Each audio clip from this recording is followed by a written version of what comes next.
कैसे हो मेरे भाई बंधु। आई होप आप सब बढ़िया होंगे, अपनी स्टडीज प्रॉपर तरीके से कर रहे होंगे। तो आज हमारा नया चैप्टर चालू होने वाला है और कह सकते हैं पहला चैप्टर क्लास 11 का हम लोग चालू करने वाले हैं, यूनिट्स एंड मेजरमेंट। इससे पहले हम लोग ने बेसिक मैथ को कवर किया हुआ है। अगर आपने वो नहीं देखा है तो जाके पहले उसको अटेंड कीजिएगा, क्योंकि बेसिक मैथ बहुत इंपॉर्टेंट है। और आप लोग की ही डिमांड पे ये चैप्टर मैं लेकर आया हूँ, क्योंकि मैंने कम्युनिटी पोस्ट डाला था। इसके अंदर मैंने पूछा था कि वेक्टर या यूनिट एंड मेजरमेंट में से आपको कौन सा चैप्टर स्टार्ट करना है आफ्टर बेसिक मैथ। तो आप लोग के कमेंट, सॉरी, आप लोग का पोल आया। 67% बच्चों ने क्लिक किया था यूनिट्स एंड डायमेंशन पे, मेजरमेंट पे। और 33 बच्चों ने किया था आपका वेक्टर वाले पे। तो मैंने सोचा कि लेके आ जाते हैं। ठीक है। और here we are with our units and measurement. ठीक है। तो बिना किसी टाइम को वेस्ट किए कॉपी पेन लेके बैठ जाओ और इस चैप्टर का मजा। ये पहला लेक्चर है। पहले लेक्चर के अंदर हम लोग बेसिक इंट्रोडक्शन देखने वाले हैं। ठीक है, समझेंगे, फील लेंगे कि यूनिट्स एंड मेजरमेंट होता क्या है। ठीक है, अच्छे से फील करने वाले हैं। ठीक है, और ये चैप्टर बहुत ही चैप्टर है और बहुत ज़्यादा इम्पोर्टेंट भी। ठीक है, चलिए। तो पहले अब हम बात करते हैं यूनिट्स एंड मेजरमेंट में। हम लोग इस वर्ल्ड के अंदर बहुत सारे ऐसे क्वांटिटीज हैं। ठीक है, और उनके यूनिट्स। अब उनको मेजर करने के लिए हम लोग यूनिट बनाते हैं। ठीक है, किसी भी फिजिकल क्वांटिटी को मेजर कर पाने के लिए ही हम लोग यूनिट बनाते हैं। तो भाई साहब, अगर हर एक क्वांटिटी का अलग अलग यूनिट हुआ तो हमें बहुत सारी यूनिट याद करनी पड़ जाएंगी ऐसे। ठीक है, तो उसी का समाधान निकाला हम लोग के महान महान साइंटिस्ट वैज्ञानिकों ने। ठीक है, उन्होंने क्या किया, एक सेट बना दिया कि ये 7 फंडामेंटल सेट ले लो भैया। ठीक है, इसके बाहर से आपको यूनिट लाके नहीं रखोगे किसी भी फिजिकल क्वांटिटी के। ठीक, कोई भी अगर आप फिजिकल क्वांटिटी बना रहे हो उसके अंदर ये 7 ही फंडामेंटल क्वांटिटी आप यूज कर सकते हो, उससे ज्यादा आपको यूज करना भी। ठीक है, यही 7 फंडामेंटल क्वांटिटी आप किसी भी फिजिकल क्वांटिटी को डिराइव करने के लिए यूज करते हो। ठीक है, और कुछ नहीं यूज। अब वो 7 फंडामेंटल क्वांटिटीज क्या थी, यहाँ पर हम आपको बताते हैं। ठीक है, यहाँ पे पहली फंडामेंटल क्वांटिटी आपकी है मास। अब मास का एसआई यूनिट क्या हो जाएगा, एसआई यूनिट क्या रखा है, स्टैंडर्ड। ठीक है, स्टैंडर्ड इंटरनेशनल यूनिट, मतलब हर जगह आपको इसी का यूज करना पड़ेगा एज अ मास का यूनिट। ठीक है, स्टैंडर्ड यूनिट इसको हम लोग बोलते हैं एसआई को। ठीक है, जो कि आपका पूरे वर्ल्ड में चलता है। मास को अगर मेजर करेंगे तो हम किलोग्राम में मेजर करेंगे। ठीक है, और इसका डायमेंशन क्या हो जाएगा, एम। अभी डायमेंशन समझेंगे। ठीक है, टेंशन मत लीजिए, डायमेंशन अभी समझेंगे क्या होता है। फिर होता है लेंथ। लेंथ मतलब डिस्टेंस, कोई भी चीज की लेंथ मापना हो उसको हम लोग किस में मापते हैं, मेजर कर किस में करते हैं, मीटर में करते हैं। ठीक है, फिर आता है टाइम। टाइम हम लोग देखते हैं, टाइम को मिनट में मापते हैं और आवर्स में भी मापते हैं, बट स्टैंडर्ड यूनिट क्या है टाइम का, सेकेंड्स। ठीक है, जब भी हम लोग कोई भी क्वेश्चन सॉल्व करते हैं तो टाइम की यूनिट क्या लेते हैं, सेकेंड्स लेते हैं। लेंथ की यूनिट क्या लेते हैं, मीटर लेते हैं। आता है ना, मान लो सेंटीमीटर में हमें दिया है तो हमें मीटर में चेंज करते हैं, ग्राम में दिया तो किलोग्राम में चेंज करते हैं। तो ऐसे ही हम लोग इन फंडामेंटल यूनिट क्वांटिटी का यूज करते हैं। ठीक है, किसी भी क्वेश्चन को सॉल्व करते हैं। फिर आता है इलेक्ट्रिक करंट। अब यहाँ करंट का थोड़ा सा झोल है कि भैया करंट क्या होता है, थोड़ा सा समझते हैं। ठीक है, करंट के इस यूनिट के बारे में सोचते हैं। करंट को हम लोग एम्पियर यूनिट होता है इसका, और डायमेंशन क्या होता है, आई लिख दीजिए या फिर ए लिख दीजिए, ए फॉर एम्पियर। अब करंट का ऐसा यूनिट का झोल क्या है वो देखिए। करंट हमारा क्या होता है, आई होता है आपका D q by d T. ठीक है, अभी हम लोग करंट इलेक्ट्रिसिटी चल रहा है चैप्टर क्लास 12th में। वहाँ पे आपको पता ही होगा ये formula I equal to d q by d t. तो इस हिसाब से करंट का यूनिट हो जाना चाहिए चार्ज। चार्ज हो जाना चाहिए ना करंट का यूनिट। ठीक है, करंट का यूनिट क्या हो जाना चाहिए? चार्ज होना चाहिए। डायमेंशन चार्ज क्यों रख देते हैं हम लोग? ठीक, करंट को हम लोग क्या बोलते हैं? एम्पियर से डिनोट करते हैं, अभी देखा है ऐसा यूनिट। और चार्ज को डिनोट करते कूलम, और ये हो जाएगा सेकेंड। तो ये ध्यान रखिए कि जो 1 एम्पियर हम लोग डिफाइन करते हैं वो क्या होता है? 1 कूलम फ्लोइंग पर सेकेंड, कि कितना चार्ज एक सेकेंड में किसी वायर के अंदर से फ्लो हो रहा है, उसी को हम लोग 1 एम्पियर करंट बोल रहे हैं। ठीक है, पर यहाँ पर चार्ज को इसका ऐसा यूनिट ना बनाकर एक नई यूनिट को कैसे हम लोग ले आए? एम्पियर। ठीक है, अब हमें पता है कि करंट का यूनिट देने वाले कौन थे? एम्पियर भाई साहब थे। ठीक है, तो इन्होंने क्या देखा कि आपको ये समझना पड़ेगा कि सबसे पहले खोज किसकी, चार्ज के यूनिट की या फिर करंट की। यहाँ से आपको फंडामेंटल इसका क्लियर, आपको ये समझना पड़ेगा कि एम्पियर मतलब करंट की खोज पहले हुई, उसके बाद हम लोग ने चार्ज की यूनिट का खोज। तो अगर हम करेक्ट एक्सप्लेनेशन देखें कि चार्ज को कैसे डिफाइन किया गया, अगर हम पूछे कि 1 कूलम चार्ज को कैसे हम डिफाइन करेंगे, 1 कूलम चार्ज को अगर हमें डिफाइन करना हो तो हम कैसे करें? तो 1 कूलम चार्ज को डिफाइन करने के लिए हम लोग ऐसे कर सकते हैं कि 1 coulomb charge equal to 1 ampere second, ये इसका यूनिट सॉरी एक्सप्लेनेशन हो जाएगा कि किसी एक वायर में आप 1 सेकेंड में 1 एम्पियर करंट दौड़ा दो तो जितना चार्ज आपको मिलेगा वो होगा 1 कूलम चार्ज। ठीक है, तो ये ध्यान रखना पड़ेगा कि एम्पियर की खोज पहले हुई, उसके बाद हम लोग ने कूलम को चार्ज का यूनिट बनाया, और चार्ज को हम लोग ने एम्पियर से ही डिफाइन किया। तो इसीलिए एम्पियर करंट का एसआई यूनिट है और उसका डायमेंशन है आई और आई होप आपको ये बात क्लियर। ठीक, नहीं भी समझे तो कोई बात नहीं, आपको इतना समझना है कि एसआई यूनिट करंट का हम लोग एम्पियर मानते हैं। जिसको समझ आया होगा अच्छी बात है, जिसको नहीं समझ आया होगा कोई बात, कोई बात, कोई टेंशन नहीं। ठीक है, अब बात करते हैं टेम्परेचर। अब टेम्परेचर है, टेम्परेचर का मतलब क्या है? डिग्री ऑफ हॉटनेस या कोल्डनेस, कितना डिग्री ठंड हो रही है, कितना डिग्री गर्म हो रहा है, उसी को हम लोग क्या बोलते हैं? टेम्परेचर बोलते हैं। टेम्परेचर को ना हम लोग सेल्सियस में लेते हैं ना फ़ारेनहाइट, यूनिट है वो। ठीक है, बट स्टैंडर्ड यूनिट क्या है टेम्परेचर का? केल्विन। ठीक है, आई होप आपको केल्विन और सेल्सियस और फ़ारेनहाइट में चेंज करना आता होगा। नहीं आएगा तो हम लोग पढ़ेंगे, चैप्टर आएगा थर्मल फिजिक्स आएगा, वहाँ पे हम लोग टेम्परेचर में खेलेंगे। ठीक है, तो केल्विन को डायमेंशनली कैसे लिख सकते हैं? के। ये भी एक हमारी फंडामेंटल यूनिट। अब ये जो 5 यूनिट है इससे हमारी टोटल 11th और 12th के सारे डायमेंशनल फॉर्मूले होते हैं। ठीक है, ये जो 5 हमारे पास क्वांटिटीज हैं, फंडामेंटल क्वांटिटीज हैं, इससे हमारे पूरा 11th और 12th के सारे डायमेंशनल फॉर्मूलाज हो जाएंगे कंप्लीट। ये जो एक्स्ट्रा दो जो हैं, ठीक है, ल्यूमिनस इंटेंसिटी, इसको हम लोग के सिलेबस में नहीं है। ठीक है, इसको हम लोग पढ़ना भी नहीं है, ध्यान रख लीजिएगा। ल्यूमिनस इंटेंसिटी क्या होता है? कैंडेला होता है, इसका यूनिट ऐसा है यूनिट, और डायमेंशन क्या होता है? सी। बस इतना ध्यान रखना है और कुछ नहीं। ठीक है, फिर हमारे पास आता है 7th नंबर पे अमाउंट ऑफ सब्सटेंस। अब अमाउंट ऑफ सब्सटेंस को हम लोग मापते हैं। अब ये जो मोल आपका है ये आप लोग ने सुना होगा फिजिकल केमिस्ट्री के अंदर, हम लोग पढ़ते भी फिजिकल केमिस्ट्री के अंदर मोल कॉन्सेप्ट चैप्टर के अंदर मोल क्या होता है। ठीक है, तो मोल क्या होता है कि एक मोल को हम लोग कैसे डिफाइन, 1 मोल होता है 1 Na पार्टिकल्स। ठीक है, 1 Na पार्टिकल्स। अब यहाँ पे आपको ध्यान रखना है कि number is not a measurement,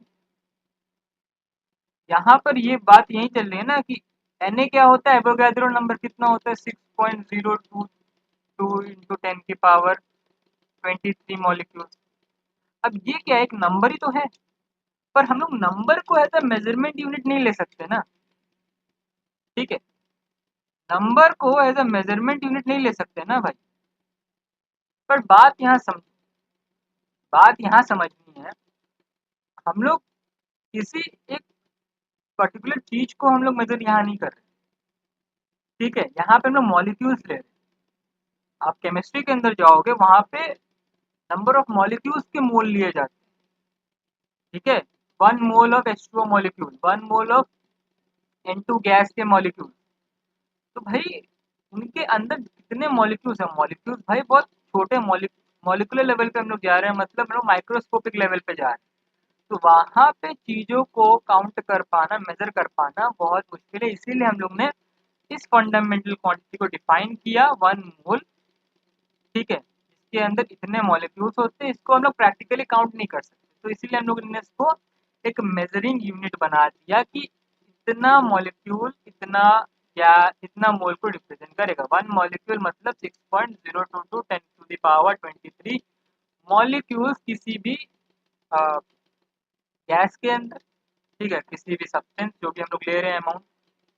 ठीक, तो आई होप आपको यहाँ पे 7 फंडामेंटल क्वांटिटीज डिफाइन समझ आ गया होगा।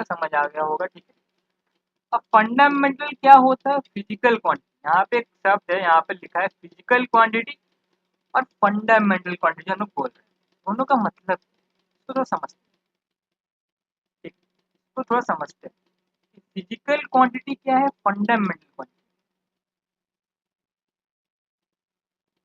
तो यहाँ पर इसको समझते हैं।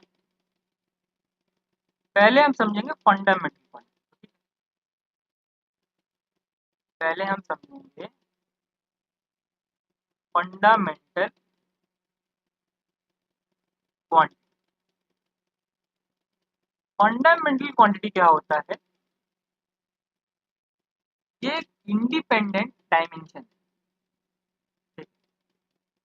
ये इंडिपेंडेंट डायमेंशन है, किसी और डायमेंशन पे डिपेंड नहीं करता है। ऐसी क्वांटिटी जो कि कोई और डायमेंशन पे डिपेंड ना करे, उसकी खुद की एक क्वांटिटी, खुद का एक डायमेंशन।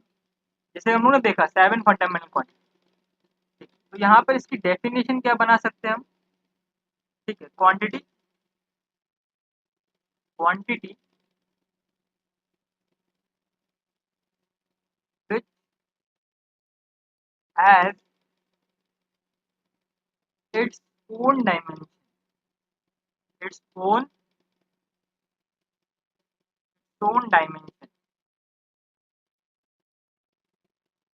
ऐसी क्वांटिटी जिनका खुद का डायमेंशन हो and does not depend on any other dimension and does not depend on any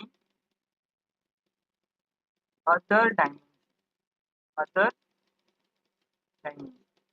ठीक है, ऐसी क्वांटिटी जिनका खुद का डायमेंशन हो, पर वो डिपेंड नहीं कर रहे हैं किसी और डायमेंशन पर, वो होता है फंडामेंटल क्वांटिटी। जैसे कि साथ हमने देखा, मास, लेंथ, टेम्परेचर, करंट, टाइम और लुमिनस इंटेंसिटी और मोल।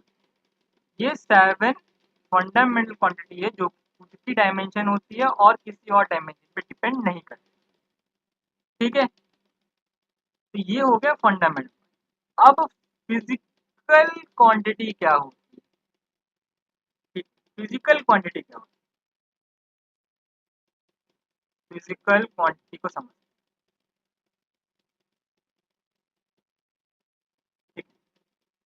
फिजिकल क्वांटिटी क्या होती है वो देखो।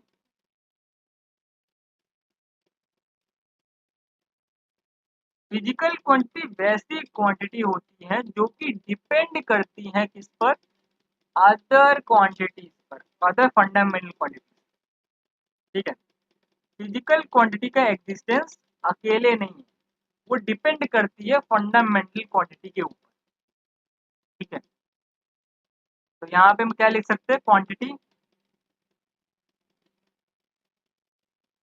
which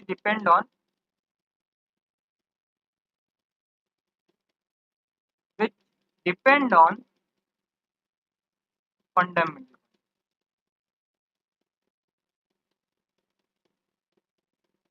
fundamental quantity. कोई एग्जांपल देते हैं? अभी एग्जांपल मान लीजिए, अगर हमें डिफाइन करना हो एक फिजिकल क्वांटिटी जो कि है फोर्स, ठीक है, फोर्स, ठीक है। फोर्स का फॉर्मूला हमें सबको पता है, फोर्स क्या होता है? Mass into acceleration. अगर एक्सेलरेशन को अगर हम लोग तोड़े तो क्या निकलेगा? देखिए, ये हो गया मास, एक्सेलरेशन क्या होता है? Velocity, change in velocity upon time, ठीक है, ये होता है। अब यहाँ देख सकते हैं मास एक फंडामेंटल क्वांटिटी है, टाइम एक फंडामेंटल क्वांटिटी है। अगर हम लोग वेलोसिटी को भी तोड़े तो हमें क्या मिलेगा? मास इनटू वेलोसिटी क्या होता है? Speed upon time, sorry, distance upon time. Distance क्या है? लेंथ, हम लोग डिस्टेंस लेते हैं एल से, ठीक है, उसका डायमेंशन क्या है? डिस्टेंस का एल है, और मास का डायमेंशन क्या है? एल है, मास का डायमेंशन क्या है? एम है, कैपिटल एम। एक मिनट, हाँ, तो मास का डायमेंशन क्या है? कैपिटल एम है। वेलोसिटी को तोड़ेंगे क्या आएगा? डिस्टेंस, डिस्टेंस क्या हो जाएगा हमारा? लेंथ में मापते हैं डिस्टेंस को, और लेंथ का डायमेंशन क्या हो जाएगा? एल हो जाएगा, और लेंथ अपॉन टाइम, टाइम का क्या होता है? टी। यहाँ पे एक और टी है, एक और। तो यहाँ आप देख सकते हो कि फोर्स हमारा एक फिजिकल क्वांटिटी है, फोर्स हमारा एक फिजिकल क्वांटिटी है, बट वो डिपेंड किस पे कर रहा है? फंडामेंटल क्वांटिटी पे डिपेंड कर रहा है फॉर देयर एग्जिस्टेंस। तो यहाँ पे हमारे पास डायमेंशन फॉर्मूला क्या निकल के आता है इसका? एम एल की पावर वन, एम की पावर वन, एल की पावर वन, टी की पावर टू है, तो ऊपर जाएगा तो माइनस। तो ये हमारे पास आ जाता है डायमेंशनल फॉर्म।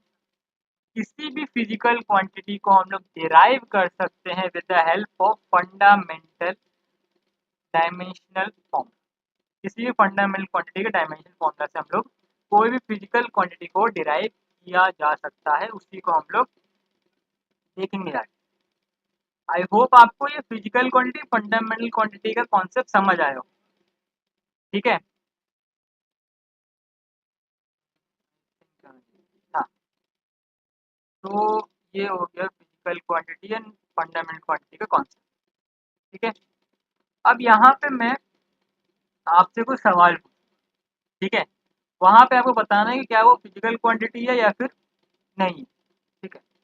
फिजिकल क्वांटिटी आपको क्लियर हो गया है कि नहीं, एक बार टेस्ट करते हैं। पहला क्वेश्चन, क्या लाइट एक फंडा फिजिकल क्वांटिटी है? लाइट इज फिजिकल क्वांटिटी और नॉट? फिजिकल क्वांटिटी और नॉट, ठीक। और एक और क्वेश्चन लिख लेते हैं, फिर आंसर करते हैं, ठीक। Speed of light, speed of light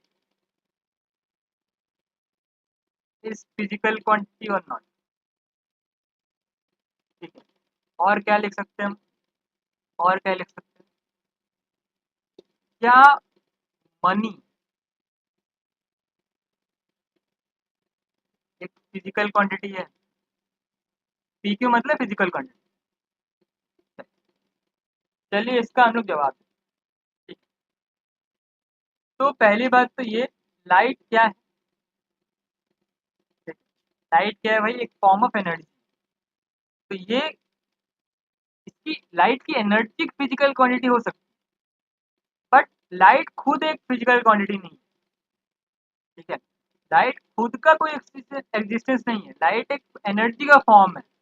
light की एनर्जी एक फिजिकल क्वांटिटी है, बट लाइट खुद एक फिजिकल क्वांटिटी नहीं है। तो यहाँ पे आंसर क्या हो जाएगा? No, it is not a physical quantity. But speed of light, हाँ, स्पीड ऑफ लाइट होती है, स्पीड ऑफ लाइट का हमारे पास यूनिट भी है, मीटर पर सेकंड स्पीड की यूनिट होती है। तो स्पीड ऑफ लाइट क्या है? एक फिजिकल क्वांटिटी है। मनी, पैसा, पैसा एक फिजिकल क्वांटिटी हो सकता है? थोड़ा दिमाग लगाओ, क्या मनी एक फिजिकल क्वांटिटी हो सकता है? लोग बोलेंगे हाँ भैया, गिनते हैं हम लोग नोट। ठीक है, रुपीज, डॉलर, ठीक है, आपका पाउंड, रूबल, दिनार, येन, भाई, है ना? आपको ये समझना है कि जो रुपीज है वो एक करेंसी का यूनिट। ठीक है, currency of money can be a unit, not physical quantity. अभी एक और आएगा, ठीक है, यूनिटलेस और डायमेंशनलेस लेस क्या होता है उसको समझेंगे। तो यहाँ समझना है मनी हम लोग काउंट करते हैं, तो काउंटिंग क्या है? एक नंबर है, और number can't be a physical. ठीक, number can't be a physical quantity, और number can't be a measurement. ठीक है, नंबर एक मेजरमेंट नहीं हो सकता। अगर मैं यहाँ लिखूँ लेंथ, ठीक है, लेंथ, एक सब्सटेंस का लेंथ मैंने मापा, ठीक है, वो निकल के आया 5। अब ये मीनिंगलेस है ना कि लेंथ क्या है? 5, 5 क्या? लेंथ अगर मैं मापूँ 5, किसी भी चीज़ की लेंथ क्या आ रही? 5 आ रही, बट मीनिंगलेस है ना ये। हमें पता है लेंथ को हम लोग मापते हैं मीटर में। अगर मैं ये बोलूँ लेंथ है 5 मीटर, तो हमें समझ आएगा कि हाँ भैया 5 मीटर इसकी लेंथ है। अकेला नंबर एक फिजिकल क्वांटिटी को डिफाइन नहीं कर सकता, के साथ जो यूनिट है वो डिफाइन करेगा कि वो फिजिकल क्वांटिटी क्या है। जैसे मीटर, डिस्टेंस, लेंथ। अगर मैं किलोग्राम लगा दूँ तो मास, अगर मैं क्या लगा, केल्विन लगा दूँ, 5 केल्विन, तो टेम्परेचर। तो वो एक फिजिकल क्वांटिटी को मेजर कर देगा। मान लो 5 न्यूटन फोर्स, तो वो क्या कर देगा? डिफाइन कर देगा कि एक फिजिकल क्वांटिटी की वो क्या है, डिफाइन कर रहा है। तो मनी कांट बी है फिजिकल क्वांटिटी। ठीक है, आई होप आपको ये क्रिस्टल क्लियर हो गया होगा कि फिजिकल क्वांटिटी और फंडामेंटल क्वांटिटी क्या है। तो that's it's for today's lecture. तो अगले लेक्चर के अंदर, ठीक है, ये हमारा बेसिक इंट्रोडक्शन हो गया यूनिट एंड मेजरमेंट का आज। ठीक है, अगले लेक्चर के अंदर हम लोग क्या कर रहे होंगे? हम लोग कवर कर रहे होंगे सप्लीमेंट्री यूनिट, इसको भी समझेंगे। सप्लीमेंट्री यूनिट के बाद हम लोग समझेंगे डायमेंशनलेस क्या होता है, यूनिटलेस क्या होता है।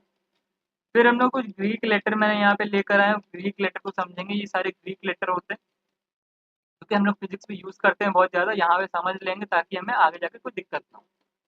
ठीक है, फिर हम लोग निकालना सीखेंगे dimensional formula for physical quantity. ये बहुत इंपॉर्टेंट इस चैप्टर का पार्ट है, इसको हम लोग अगले लेक्चर में कवर कर रहे होंगे। ठीक है, तो that's it for today's lecture. मिलते हैं आपको अगले लेक्चर में, तब तक के लिए पढ़ते रहिए और बाय।